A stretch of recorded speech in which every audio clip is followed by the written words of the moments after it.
Thank you for joining today's session. We will be getting started shortly. We do have a lot of folks signed up for today's session, and we want to give everyone a moment to log on and get connected so that we can dive into today's session.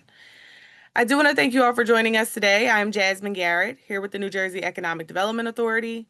Today's session is an informational overview on the program and grantee requirements. A quick housekeeping note, we do suspect that many questions will be answered in today's presentation. However, you are able to write in questions at any point during the presentation using Zoom's Q&A feature. It is one of your Zoom command options and will allow us to make sure we are able to get back to you and let others see these questions and answers as well. Today's session is being recorded and will be posted on our NJEDA and YouTube pages. The slides and other resources will also be available in the next few days. Now, to get us started with the presentation, I will shift things over to NJEDA's Director of Child Care, Alexandra Himmel. Alex? Thanks, Jasmine. Hi, everyone. Thank you so much for being here with us today after what I'm sure was a long day of being with the kids, but we very much appreciate you being here and spending a little bit of time with us. We're hoping that the information that's going to be shared tonight is going to be helpful and help you navigate how to be a grantee and just sort of make the whole process a little bit smoother for you. So the agenda, we're going to go through some housekeeping and reminders. We're going to talk specifically about and remind everyone what our definition of FFE is. We're going to walk through the life cycle of being a grantee. We're going to talk a bit about your disbursements and what we need to verify your purchases. We're going to talk about compliance and then talk about some next steps. So as Jasmine mentioned, we will be taking questions today, and we're going to be using this Q&A feature, which you should find at the bottom of your screen. You'll type in your question, and then the amazing members of my staff will be answering them in real time. If for some reason your question isn't answered, just know that we're compiling all of these questions and we'll be developing and then sharing out a grantee frequently asked questions document. So just as a reminder, where you can find resources to help you with this program. We have a website where everything is posted. There is a grantee section. You want to make sure that you click on the little plus sign, and then it'll show you a drop down of all of the resources and the materials that we have available to you to help answer any questions that you might have. And as I said, we will be compiling an FAQ, a frequently asked questions document, so that will be coming shortly. All right, so we're going to dive right in with a reminder around what is FFE. So FFE is an acronym for furniture, fixtures, or equipment. For the purposes of our grant, these are items that if you remove them, won't damage your facility or your structure. It's anything that you would take with you if you were moving. And the items have to be used in the two approved categories around health, safety, and accessibility, or improving the quality of your learning environment. All items also have to have a lifespan of 3 years or more. So anything that is considered consumable wouldn't be allowed. And by consumable, it's things such as paint and paper, things that the kids will go through really quickly. Toilet paper, paper towels, things of that nature. We're going to walk through a couple more examples of what falls into the two categories, to continue to give people, um, some guidance and reminders about what is allowed and what isn't allowed. So again, these are just examples. This is not a full list. We're never going to publish a full list. We do have resources on our website that provide you with some additional examples, but it is not the end all be all. And you're going to hear me say this many times throughout tonight's presentation, that if you are ever unsure of whether something is eligible before you purchase something, please connect with your grantee project specialist or your GPS, the person who you've been working with, and review those items and let them help you determine whether or not they're going to be eligible. So for the purpose of this conversation, though, we're going to go through some examples. Things that would fall under the health and safety and accessibility category are things like smoke detectors and fire extinguishers, childproofing, gates to block off the stairs or block off other parts of your house that you don't want the kids to access. If you want to replace toys, cubbies, tables, things of that nature. And if you provide food to the kids, you could consider replacing some of your appliances to make it easier to store, your personal items along with all the kids' food, anything related to food preparation, washer and dryer, things of that nature. Please know that those items go through a much more rigorous justification process. And so if you are getting a series of additional questions, just know that they're just vetted in a different way. For the quality of the childcare environment, this is where things like new furniture, a changing table, cots or cribs, shelving, rugs, pillows for a cozy area, some playground equipment or other gross motor toys for outside, things of that nature. So these are, again, just some examples, and you're not limited to these, but these provide a little bit of guidance to you. We do look at every single item on the receipts that are submitted once you've done your purchases, and they go through a review process, and every item is determined for eligibility. So there may be items that we come back to you and say they're ineligible, and we want to avoid that scenario as much as possible. And we'll talk a little bit more in a couple slides about how to make sure we're not getting into those kinds of situations. So next I want to just sort of talk about the full life cycle of what happens when you become a grantee. We know that we've got a variety of grantees at different stages in the process, and just want to sort of walk through for everyone what to expect. So if you're a grantee, that means you've already signed your grant agreement and you have that contractual relationship now with the EDA.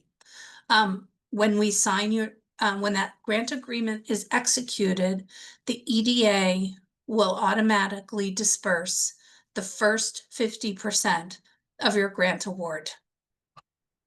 You then have 3 months from the day that that money hits your bank account to purchase materials, and then submit receipts and photos of those purchase items to the EDA.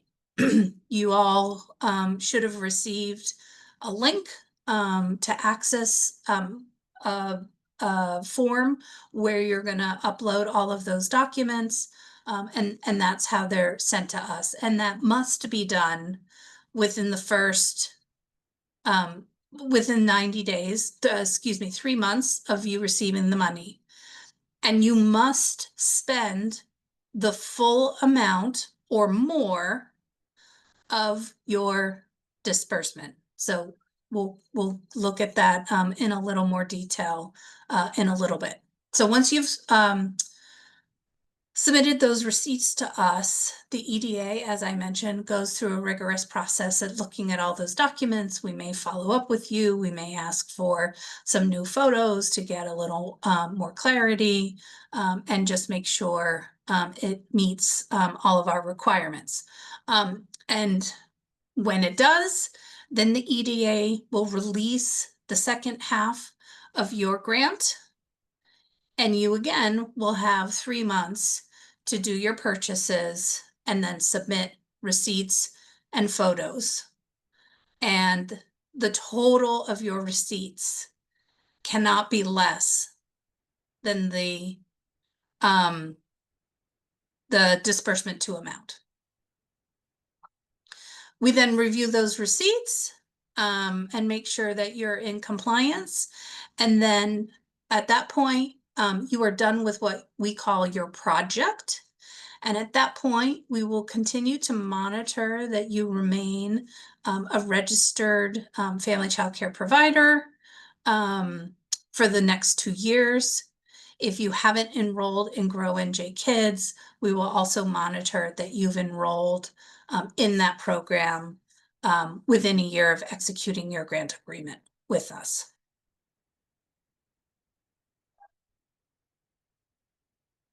So you all probably remember during the application process, you had to submit to us quotes and tell us what you were predicting that you were going to purchase using this funding.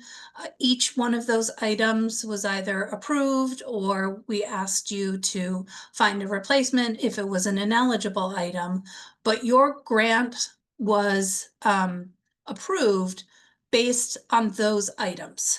Now we understand that your needs might change from the time you submitted your application to the point where you're starting to make purchases. You may replace items if you really need to. However, there are certain items that need pre-approval before you purchase any replacements. And those fall into a couple different categories.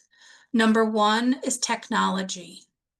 So if you are wanting to purchase things like printers or laminators or tablets for the kids, things of that nature, and they were not part of your application, those must be approved. If you would like to purchase appliances such as a refrigerator, a freezer, stove, a microwave, washers and dryers, air purifiers, things of that nature, and they were not part of your approved application, you must get prior approval. What we don't want to have happen is that providers are spending this money purchasing something that's ineligible, learning about it after the fact, and then being responsible for the costs incurred for those ineligible items. And these appliances are not cheap, and we don't want anyone to go out of pocket with that kind of with that amount of money. The last category we're calling large outdoor items. So like play structures, shading, storage sheds, those all also need to be pre-approved if they were not part of your approved application. So again, this is not a complete list. If you're not sure, contact your GPS in order to know if you can or should purchase those items. You will also need to provide an explanation or a justification for these items. And just like we did during the application process. So that shouldn't look too new to anybody. Okay, your disbursements and receipt submissions. We will only be able to accept receipts in English. We have quite a number of providers who are offering services in other languages. They might be purchasing materials using their preferred home language, which is fine. But the receipts themselves do need to be translated and submitted to the EDA in English. FFE items have to be purchased from retailers or vendors. We will not allow or accept purchases from an individual. So if you're looking to purchase items, for instance, from Facebook Marketplace, we will not allow for those kinds of purchases. Receipts have to be downloaded either from the vendor's website or oftentimes you get an email confirmation with those receipts. And they need to be sent to us in either a JPEG format, a PDF format, or something along those lines. We will accept in-store receipts. So you can take a screenshot of that and turn it into a JPEG or a PDF. But we cannot accept screenshots of receipts. We also want to remind everyone that there's certain information that we are looking for and are required on your receipt. So we need to clearly see the name of the vendor. We need to see the date of the purchase. We need a description of what it is that you purchased and how many of those items, cost and shipping costs and taxes, and all of those costs need to be reflected on the receipt as well. And if you are having items delivered to you, we need to see that the delivery address matches your facility address that's on your DCF license. The next couple of slides are going to show you some examples of the kinds of receipt submissions that we're looking for. So for example, this one very clearly shows us that it's from Home Depot. We can see the date. We can see the description of the item, the price, the shipping and the sales tax, excuse me, and the total amount. Excuse me, sorry, didn't mean to flip so fast. So this is a really good example of a receipt. In addition to this, we also need to see that the item has been paid for in full. So this is a really great example that shows us that the purchase was made from Lakeshore Learning, who it was made to, who it was shipped to.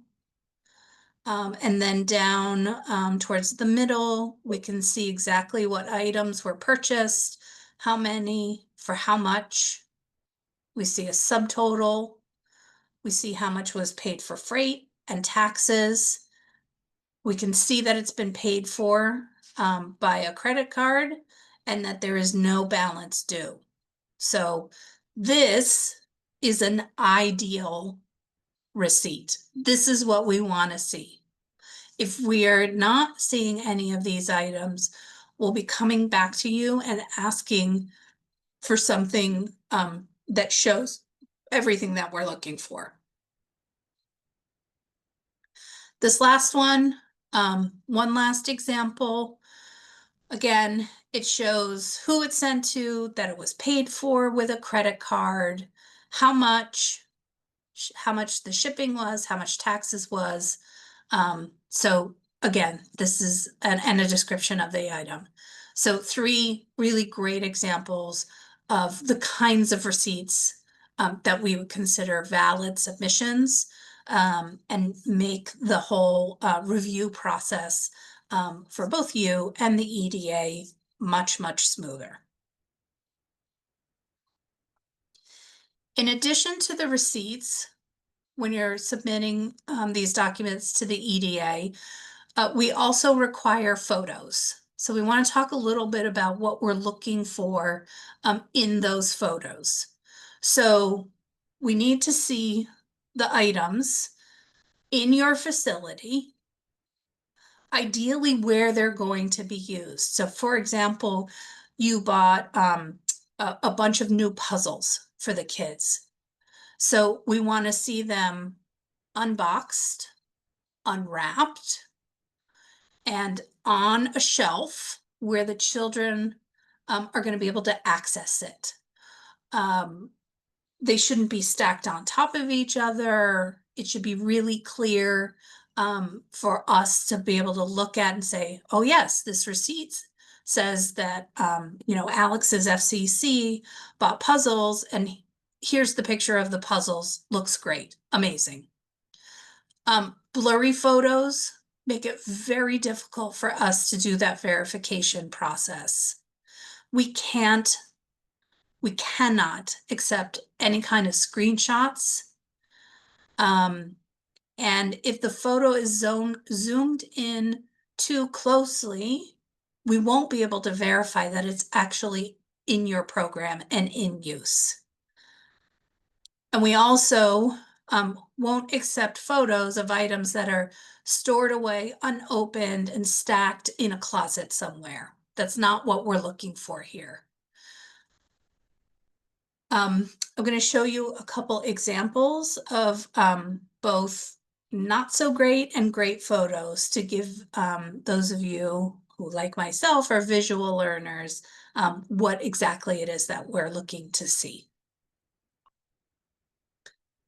So on the left-hand side of your screen are some photos where we had to go back to Grantees and say, we're really sorry, we can't accept these. So you'll see materials are not fully unpacked. Some of them are still in the box.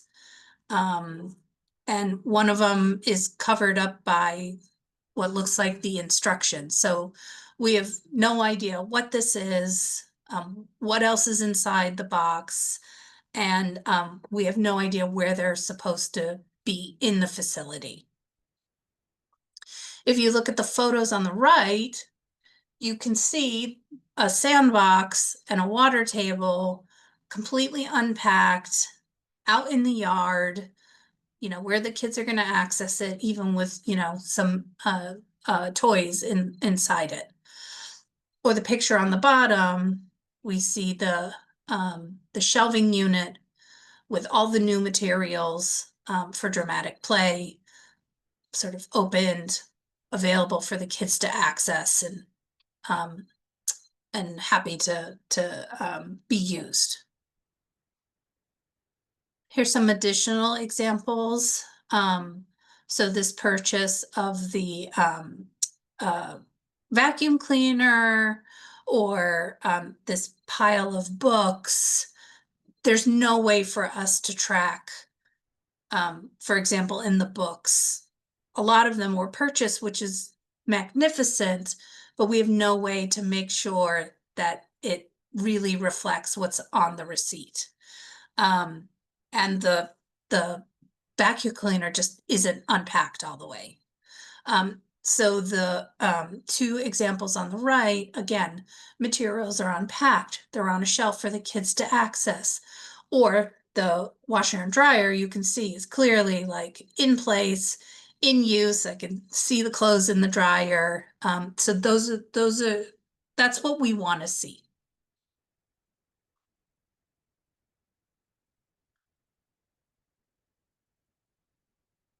Um, the last thing that we want to mention, this hasn't happened a lot, but it's happened enough that we want to mention it and make sure that all of our grantees know that cash payments are not allowed.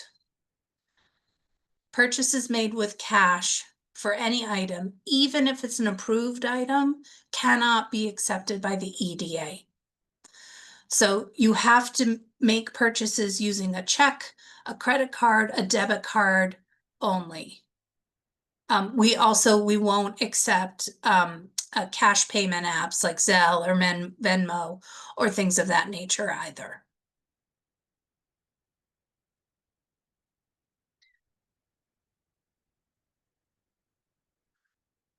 We also wanted to run through what's required if you are using a handyman to complete any assembly work for items that you are purchasing. So for example, you bought a bunch of shelving units that need to be put together, and you want to hire a handyman to do it for you. Um, so there's some requirements where you want to walk through with everybody so that they understand what's eligible and what's not eligible. So if the handyman costs exceed $500, the EDA is required to complete what's called a debarment check before the work is completed. The check is on the handyman themselves. And in order to do that check, the grantees have to provide the EDA a couple things. Number one is a copy of that handyman's home improvement registration certificate. If they have that certificate, they will know it, so it shouldn't be an issue.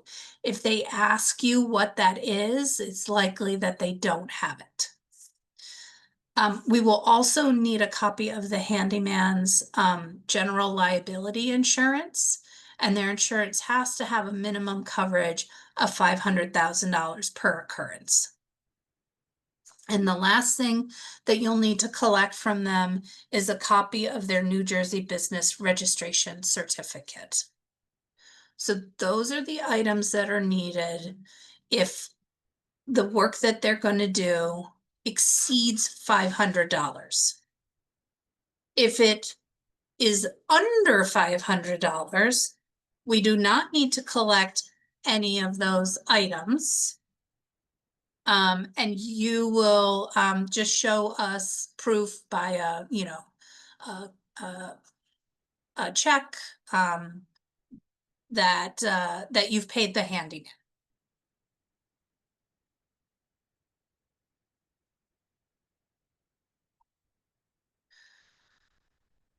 So this may look familiar. We did go through this slide during our info session, but we want to walk through for folks what the disbursement approval process looks like and when it gets stuck and when it gets approved, because we've had a lot of questions in this area too. So the example here is that Alex's Angels is approved for a $20,000 grant, and she receives her first disbursement of $10,000. So Alex's Angels then has 3 months to uh, to spend that $10,000. So if Alex at the end of the 3 months doesn't submit receipts, she will be in default of their grant agreement. She will not receive her second disbursement. She will be disqualified from future EDA funding, and she may be required to repay the grant. That's the worst case scenario. So the next path is that Alex submits her receipts that include less than $10,000 of eligible purchases. Or she may submit receipts and some items are now ineligible, which brings the total amount spent under $10,000. One of those two scenarios could happen. And we will come back to Alex's Angels and say that she needs to submit additional receipts so that her total then gets up to at least $10,000. If Alex can't account for the unspent funds and doesn't submit in any additional receipts, we're back at Alex being in default, will not get her second disbursement, will be disqualified from funding, and may have to pay money back. That's the worst case scenario in that way. But if Alex can submit receipts and purchase some additional items for the remaining balance and everything is cleared up, then she'll be eligible for her second disbursement. And we'll need to sort of go through that same cycle with the second disbursement. And of course, the smoothest and best scenario here is Alex submits receipts for at least $10,000. Everything is eligible, easy peasy, lemon squeezy, as my 6-year-old says. And the second disbursement of $10,000 is released to Alex's Angels to continue doing her purchases.